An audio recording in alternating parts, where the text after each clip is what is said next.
नमस्कार, स्वागत है आप सभी का न्यूज 21 में। मैं हूं आपके साथ हर्षदा। सबसे पहले बात करेंगे बुलेटिन में अलवर जिले की, जहां पर जिला निर्वाचन अधिकारी आरतिका शुक्ला ने प्रेस वार्ता कर रामगढ़ विधानसभा उपचुनाव के बारे में जानकारी साझा की। उपचुनाव हेतु मतदान 13 नवंबर 2024 को होगा एवं मतगणना 23 नवंबर 2024 को होगी। जिले की राजस्व सीमा में आदर्श चुनाव आचार संहिता के प्रावधान प्रभावी हो गए हैं। भारत निर्वाचन आयोग द्वारा घोषित कार्यक्रमानुसार रामगढ़ उपचुनाव के लिए 18 अक्टूबर 2024 को अधिसूचना होने के साथ ही नामांकन प्रक्रिया प्रारंभ होगी और नामांकन की अंतिम तिथि 25 अक्टूबर 2024 रहेगी। 28 अक्टूबर को नामांकन पन्नों की स्कूटी होगी और साथ ही साथ 30 अक्टूबर नाम वापसी की आखिरी तारीख रहेगी। अलवर से ब्यूरो चीफ प्रदीप गोयल की रिपोर्ट। आचार संहिता लागू हो गई, जैसे कि आपको विदित है। इसके जो प्रावधान है 24, 48, 72 घंटे के, वो हमारी टीम्स के माध्यम से हम पूरी करेंगे और पूरी चुनाव की प्रक्रिया खत्म होने तक आचार संहिता लागू ही रहेगी। इन सारी चीज़ों के लिए FST, SST, VST, VT, accounting team, expenditure monitoring team, पूरी टीम हमारी एक्टिव हो चुकी है। एमसीसी की पालना पे अभी हमारा फोकस रहेगा, जो पूरे अलवर की राजस्व सीमा जिले में लगी हुई है। आगामी जो नेक्स्ट चीज़ें होनी है वो है कि अधिसूचना अपनी 18/10 को जारी होनी है। नाम निर्देशन की आखिरी तिथि 25/10 निर्धारित की गई है। नाम निर्देशन पत्रों की स्क्रूटनी 28/10 को की जाएगी और 30/10 को last date for withdrawal of nomination है। चुनाव जो संपन्न किया जाएगा वो 13 नवंबर को किया जाएगा और काउंटिंग की प्रक्रिया 23/11 को कंप्लीट की जाएगी। बीकानेर जिले में चोरों का आतंक लगातार जारी है। ताजा मामला नया शहर थाना क्षेत्र स्थित त्रिपुर सुंदरी माता मंदिर का है, जहां पर एक चोर मंदिर से चांदी का छत्र चोरी कर ले गया। चोरी की यह घटना मंदिर में लगे सीसीटीवी कैमरे में कैद हो गई। सीसीटीवी में साफ देखा जा सकता है कि ये एक बड़े चोर की इत्मीनान से मंदिर में घुसता है और माता जी का छत्र चुरा कर ले जाता है।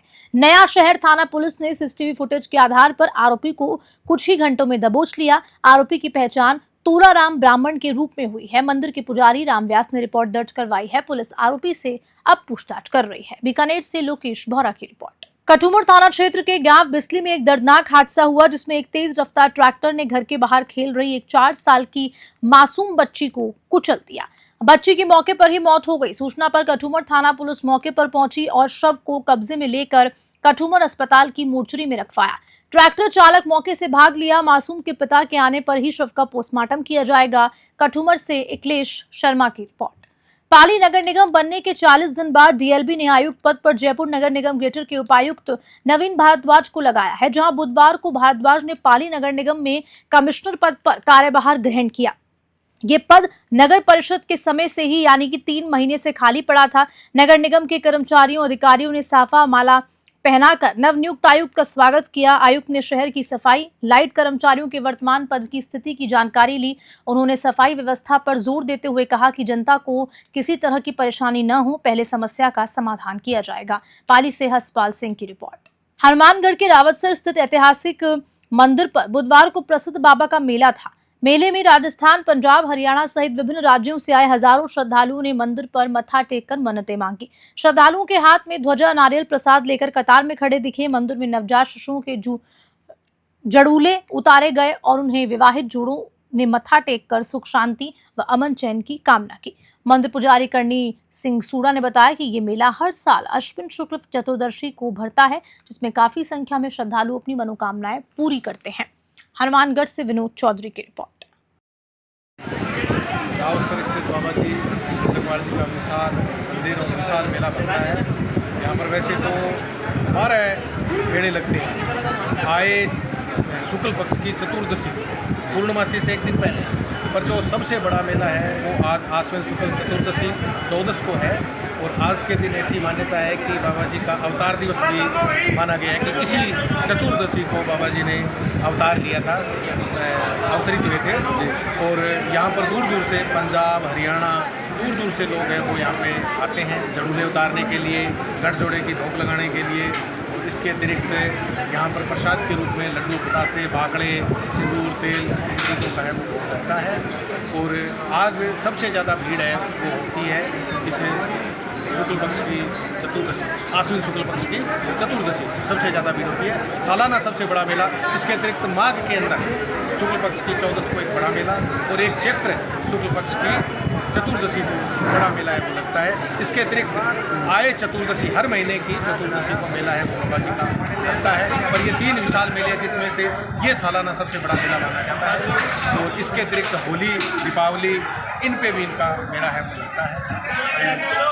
बाबा के इतिहास के बारे में थोड़ा बताइए। बाबा जी की ऐसी मान्यता है कि ये शिव के अवतारी बाबा है, मतलब किसी के गर्भ से पैदा नहीं है। शिव ने इनको राक्षसों का विनाश करने के लिए इनको अवतरित किया और उसके बाद शिव जी ने कहा कि अब आपकी सतयुग में नहीं, आपको कलयुग के अंदर किसी प्रतापी व्यक्ति या प्रतापी राजा के द्वारा आपकी दोबारा उत्पत्ति होगी और कलयुग के अंदर एक आप बहुत ही महान और बहुत ही शक्तिशाली देवता के रूप में पूजे जाएंगे। सभी जातियों के देवी देवता है वो उसको पूजते हैं। ऐसी मान्यता है कि यहाँ के राजा थे राउत राघुदास जी, वो दक्षिण में लड़ाई लड़ने के लिए गए और वहाँ पर लगातार लंबी लड़ाई चली। लंबी लड़ाई चलने के कारण वहाँ पर क्या था कि अकाल की स्थिति पैदा हुई, अकाल पड़ा और भोज थी वो भूख से मरने लगी। तो जब भोज व्याकुल थी भूख से, तो राघुदास जी से देखा नहीं गया महाराजा से, तो उन्होंने ये सोचा भी भूख से मरने की अपेक्षा तो ऐसा है कि हम अपने आप को मिटा लें, आत्महत्या कर लें।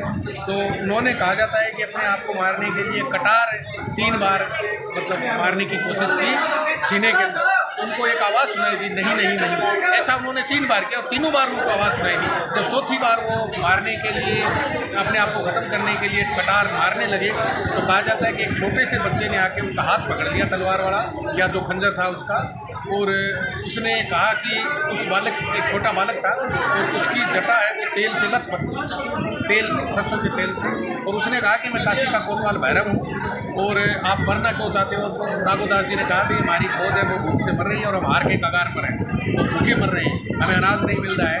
तो उस कहा जाता है कि छोटे से बालक ने एक इशारा किया वहाँ से कोई 10-15 मीटर की दूरी पे कि ये वो एक टीला है, उस टीले को खोदो और वहाँ पर मेरी मूर्ति है। प्रदेश में पर्यटन की व्यापक संभावनाओं को बढ़ावा देने के लिए अब विभाग द्वारा निरंतर नवाचार किए जा रहे हैं और इसी क्रम में सूर्यनगरी जोधपुर में मारवाड़ महोत्सव का आगाज हुआ। सूर्य आराधना के साथ मेहरानगढ़ किले में शुरू हुआ फेस्टिवल हेरिटेज वॉक के बाद उमेद राजकीय स्टेडियम पहुंचा, जहां पर बीएसएफ के ऊंटों के प्रदर्शन ने पर्यटकों को दांतों तले अंगुली दबाने को मजबूर कर दिया। पर्यटन विभाग की सहायक निर्देशक डॉक्टर सरिता फिरोदा ने बताया कि अन्य मेलों और उत्सवों की तरह ही मारवाड़ महोत्सव भी देशी विदेशी पर्यटकों के लिए आकर्षण का केंद्र है। जोधपुर से मनोहर सिंह की रिपोर्ट। पहले तो मैं आप सबका स्वागत करती हूँ मारवाड़ फेस्टिवल में। आज 2 दिवसीय मारवाड़ फेस्टिवल का आगाज सूर्य आराधना के साथ मेहरानगढ़ फोर्ट से स्टार्ट हुआ। उसके बाद हम हेरिटेज वॉक और शोभा यात्रा करते हुए उमेद स्टेडियम पहुंचे हैं। उमेद स्टेडियम में अभी कई प्रकार की प्रतियोगिताएं हैं वो चल रही है। अभी जैसे साफाबान प्रतियोगिता यहाँ पे शुरू होने जा रही है। इसी तरह आज शाम को जो सांस्कृतिक संध्या है जिसके अंदर गाजी खां बरना द्वारा डेजर्ट सिम्फनी प्रस्तुत की जाएगी और भी अन्य फोक कलाकार रहेंगे वहाँ पे, जो हमारे अशोक उद्यान में 7:30 बजे से शुरू होगी। इसी तरह के कल प्रोग्राम हमारे ओशिया में रहेंगे। ओशिया में दोपहर 3 बजे से खेलकूद प्रतियोगिताएं स्टार्ट हो जाएगी और शाम को 7 बजे वहाँ पे भव्य सांस्कृतिक संध्या का आयोजन पर्यटन विभाग और जिला प्रशासन के द्वारा किया जाएगा। जयपुर एयरपोर्ट के टर्मिनल 1 पर मॉक ड्रिल की गई, जिसमें 3 आतंकवादियों के हमले का सीन क्रिएट किया गया। इस दौरान 2 आतंकवादी टर्मिनल 1 बिल्डिंग में घुस गए तो वहीं एक आतंकवादी कार्गो एरिया में पहुंच वहां मौजूद स्टाफ को बंदी बना लिया, जिसे कुछ ही देर में सीआईएसएफ के जवानों ने मार गिराया। देश भर के सभी एयरपोर्ट्स पर साल की 3 मॉक ड्रिल करना अनिवार्य होता है। इनमें एंटी हाईजैकिंग, एंटी बॉम्ब और एंटी टेररिस्ट मॉक ड्रिल शामिल होती है। इसी के तहत जयपुर एयरपोर्ट पर मॉक ड्रिल को अंजाम दिया गया था। आपको बता दें कि जयपुर एयरपोर्ट का टर्मिनल एक फिलहाल आम यात्रियों के लिए शुरू नहीं किया गया है। हालांकि हज यात्रियों के लिए और कार्गो सर्विस के लिए फिलहाल टर्मिनल 1 शुरू है। वहीं दिसंबर में होने वाले राइजिंग राजस्थान समिट में भी टर्मिनल पर एक ही यात्रियों का आवागमन रहेगा। जयपुर से ब्यूरो रिपोर्ट। प्रदेश के मुख्य निर्वाचन अधिकारी नवीन महाजन ने आज डूंगरपुर जिला कलेक्टर कार्यालय में वीसी की, जिसमें जिला निर्वाचन अधिकारी अंकित कुमार सिंह ने 84 विधानसभा सीट पर उपचुनाव की तैयारियों पर प्रेजेंटेशन दिया। जिला निर्वाचन अधिकारी ने आदर्श आचार संहिता की पालना, कानून व्यवस्था, नामांकन प्रक्रिया, media certification and monitoring committee, विज्ञापन अधिप्रमाणन, मतदान दलों का गठन, स्वीप, होम वोटिंग सहित अन्य महत्वपूर्ण बिंदुओं पर प्रेजेंटेशन दिया। डूंगरपुर से सादिक अली की रिपोर्ट। दिल्ली मुंबई एक्सप्रेस पे फिर बड़ा हादसा हुआ है। आगे चल रहे ट्रक में पीछे से कार घुस गई। कार सवार सीकर जिले के 3 युवाओं की दर्दनाक मौत हो गई। आपको बता दें, मृतक युवाओं के नाम अनीश, विकास और धीरज बताए जा रहे हैं। कार दिल्ली से दौसा की ओर जा रही थी।